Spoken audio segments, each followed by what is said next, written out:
Dans les profondeurs d'un village oublié entouré de forêts épaisses et de montagnes noires, vivait un jeune garçon nommé Malik.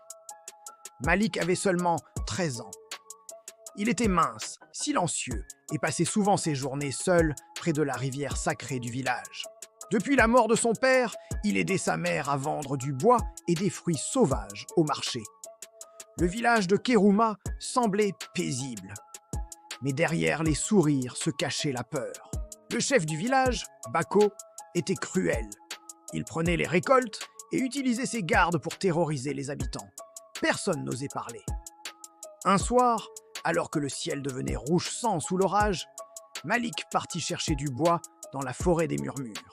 Alors qu'il avançait, le vent commença à souffler violemment.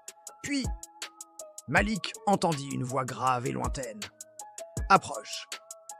Entre les racines d'un immense arbre noir, il aperçut une étrange pierre brillante. Elle était sombre, presque vivante. Des symboles rouges bougeaient à sa surface. Quand Malik posa sa main dessus, boum! Une onde traversa la forêt entière. Ses yeux devinrent noirs pendant quelques secondes, et la voix murmura « La pierre choisit son porteur ». Cette nuit-là, il fit un cauchemar. Il voyait des hommes enchaînés, des villages brûlés et des guerriers anciens couverts d'ombre. Une silhouette gigantesque apparut. Cette pierre était utilisée par les gardiens de justice, jusqu'à ce que la haine la transforme en malédiction. Le lendemain, quand il se mit en colère contre un homme violent au marché, les objets autour de lui commencèrent à trembler.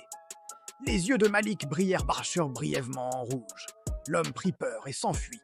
Peu à peu, Malik découvrit ses pouvoirs. Il pouvait déplacer des objets et surtout, contrôler une étrange ombre noire. Mais chaque utilisation avait un prix. Plus il utilisait la pierre, plus la noirceur grandissait dans son esprit. Au début, il aidait les habitants. Il volait discrètement la nourriture cachée par les gardes de Bako pour la rendre aux pauvres. Dans le village, une légende naissait. Les gens parlaient en timpant « esprit noir protecteur ».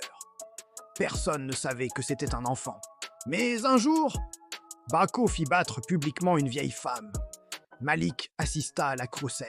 Et cette fois, quelque chose se brisa en lui. La nuit suivante, il alla seul devant la maison du chef. Le ciel grondait. Une ombre immense apparut derrière Malik. Les gardes commencèrent à trembler. Malik leva lentement la main. Les lances des gardes s'envolèrent dans les airs. Bako sortit, terrifié.